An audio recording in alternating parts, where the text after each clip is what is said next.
Hello everyone, good morning or good afternoon, good evening, depending on whenever you are watching this. We are going to be going over function notation today. Function notation just is another way to write equations that we will see in Algebra 1, in geometry, you'll see it in Algebra 2, and pretty much any math class you take moving forward, including the PSAT and SAT. So function notation for us personally, this is in our textbook, and it is part of section 3.3. At this time, as your first credit to prove that you are watching this video, please go ahead and drop this section of this concept in our textbook. So please, in the chat on Zoom right now, go ahead and let me know what chapter and section you would find this material in our textbook for your first participation credit. All right, perfect. Moving forward, we are going to see this equation y equals mx plus b a lot. Okay, so again, you might not have seen it so far. You might remember it from 8th grade or a previous class, but y equals mx plus b is going to be used a lot. And this can also be written as f parentheses x equals mx plus b. So these two things, while they do not look the same, they do mean the same thing. Could you guys please let me know in the chat, what did we put instead of y in this equation? So again, we started with y equals mx plus b. In the chat right now, please tell me what replaced the y. So what replaced the y? If you were unsure, what you should have put in the chat right now was f parentheses x. So you're going to see in math that y or f parentheses x mean the exact same thing. This is known as function notation, and f parentheses x is actually pronounced as f of x. So we don't read it as f parentheses x, we read it as f of x. In this case, the parentheses do not mean multiply.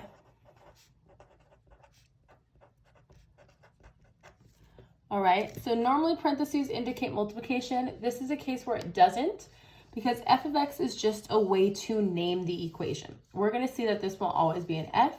The letter may change, but it is just a way to name the equation. So function notation is used to name an equation,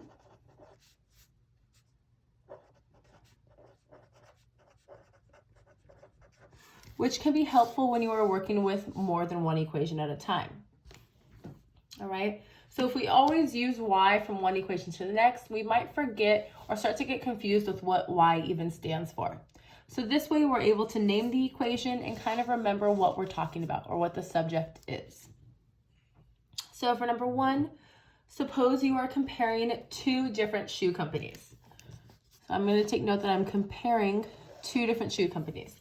Nikes will cost you $65 per pair with an additional $10 off coupon.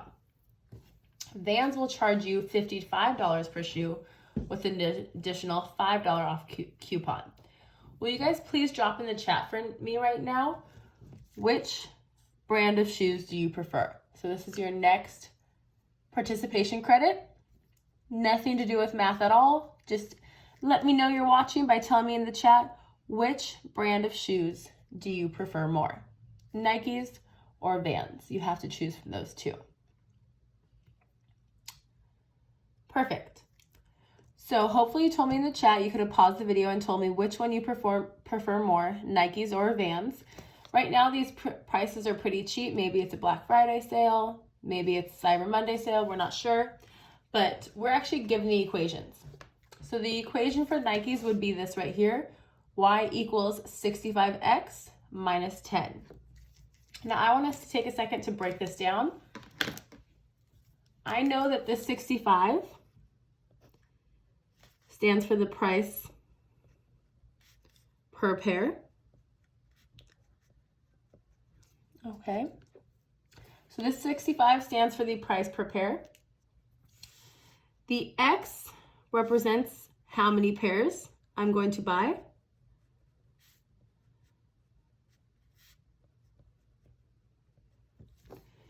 And then can you guys please tell me in the chat once again, this minus 10, why am I taking off 10? So again, this is the 4th time you should be writing something in the chat. Why am I taking off 10? What in this problem does that minus 10 represent? You can pause the video and think to yourselves. If you are unsure, I'm going to go out again up here and it says with an additional $10 off coupon. So this subtracting 10 is going to be due to my coupon. So I'm going to pay $65 for each pair and I'm going to take off $10. That leads me to believe that this Y is my total cost. Okay, so my total cost is equal to $65 per pair, taking $10 off at the end due to the coupon I have. The Vans equation is similar. However, my price per pair was $55 with a $5 off coupon. So we have two equations that look very similar with slight changes in the values. So this is where function notation is going to come in handy. So here it says, however, by looking at each equation, you do not automatically know which equation is for which company. Function notation can fix this. So for instance, if you no longer had this word problem up here, and you were just left with these equations right here, you wouldn't necessarily know whether 65x minus 10 stood for Nike or whether it stood for Vans. So what we can do here is I can name this, instead of just saying y equals, I can name this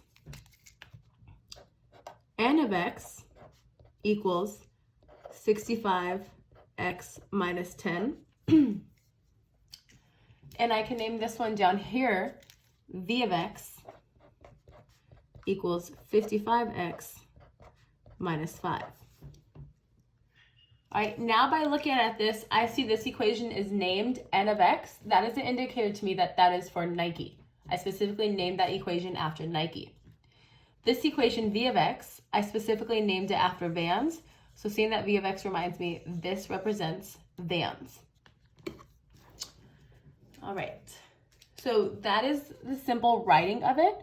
Now we're going to get into some problems. This will be similar to problems you'll see on your homework and quizzes, where you evaluate using function notation. One thing to know, I know this is a little bit different. This is always on the SBAC and the PSAT or SAT.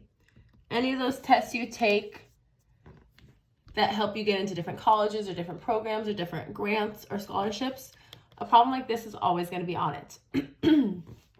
So here it says, how much will you pay when you buy 3 pairs of Nikes? So 3 pairs of Nikes. This is automatically going to tell me, since I see this word Nikes, I'm going to want to use my n of x equation. All right, making sure that you guys can see that color. Perfect. So n of x, I'm now, however, going to use I'm going to purchase 3 pairs of shoes. So I'm going to be replacing this x everywhere I see an x.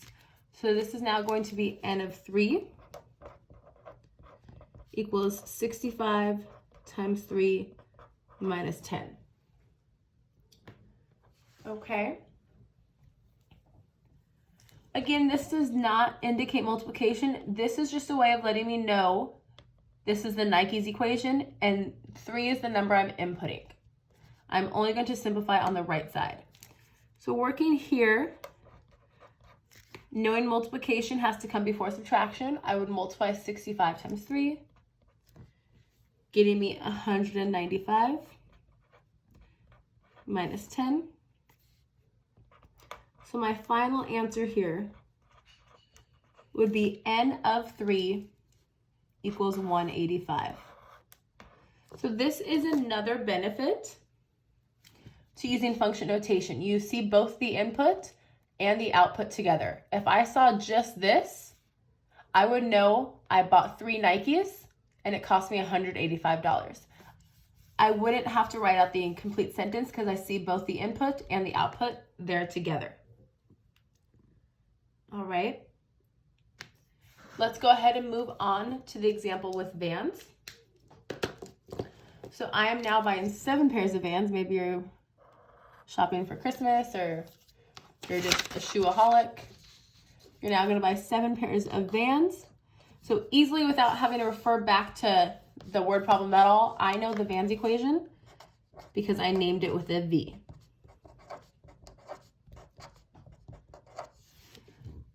Can you guys please drop in the chat right now? I'm going to put a little star to let you know. Drop in the chat.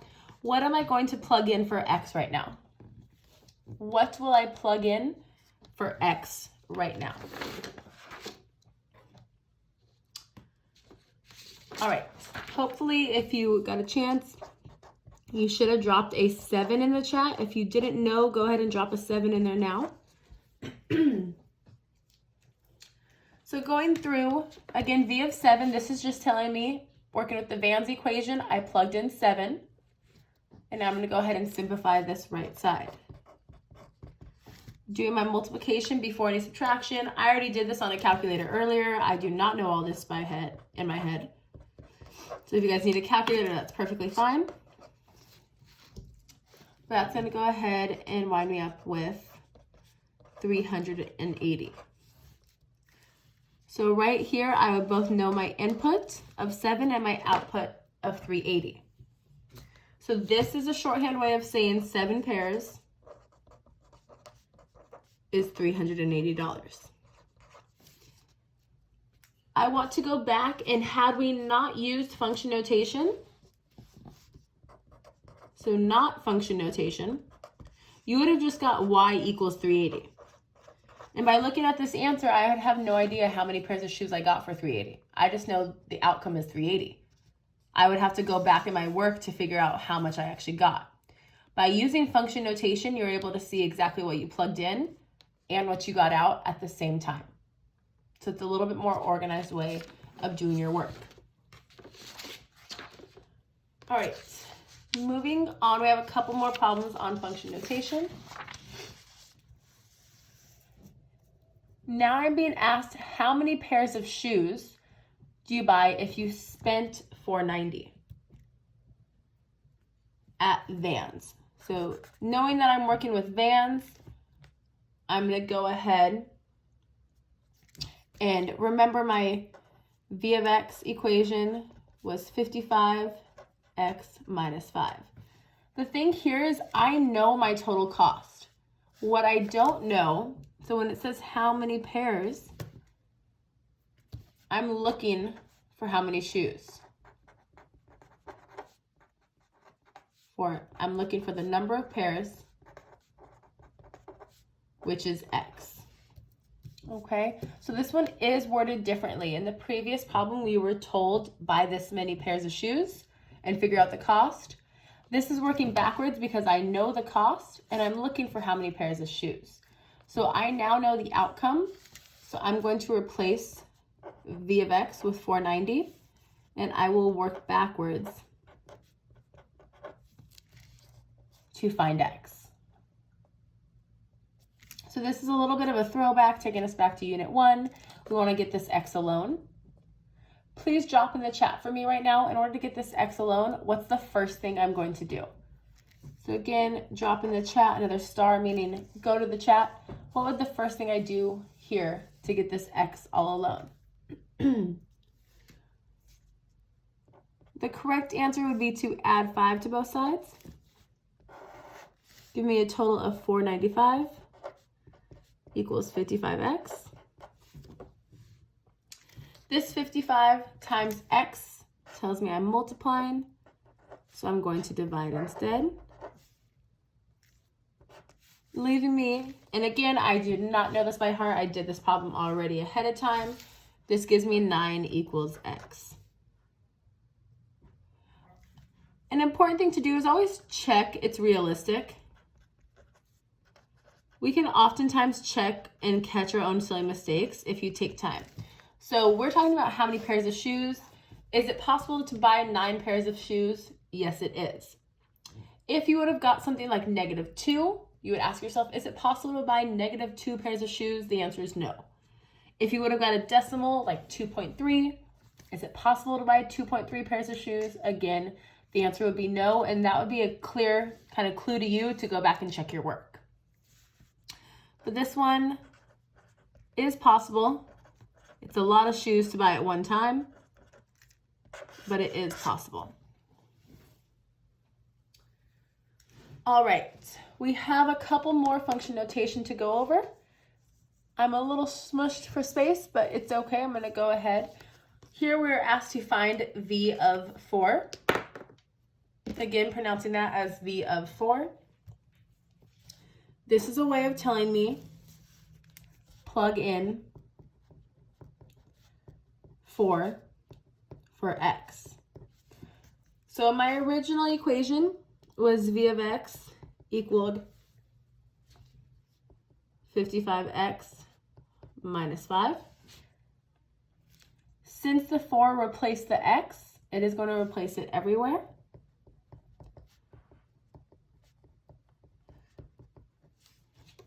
And you guys could simply input this into a calculator, do it one step at a time. 55 times 4 is going to give me 220. Sorry, I'm running out of room a little bit. And 220 minus 5, I would be left with 215. So I'd get V of 4 equals 215. Again, you always want to include both the function notation and the outcome, letting me know I plugged in 4 and I got out 215. So I plugged in 4 and I got out 215. All right, another star, another indication that I'm asking you to put something in the chat. It asks us to find n of 10. Will you guys please drop in the chat, what are we going to plug in for x? So my original equation is 65x minus 10. Please drop in the chat right now, what am I going to plug in for x? What would have been correct is to drop in the chat saying 10. If you didn't get a chance to drop it in the chat, go ahead and do so now. But the 10 replaced the x, so it is going to replace it everywhere. And I will simplify one at a time. And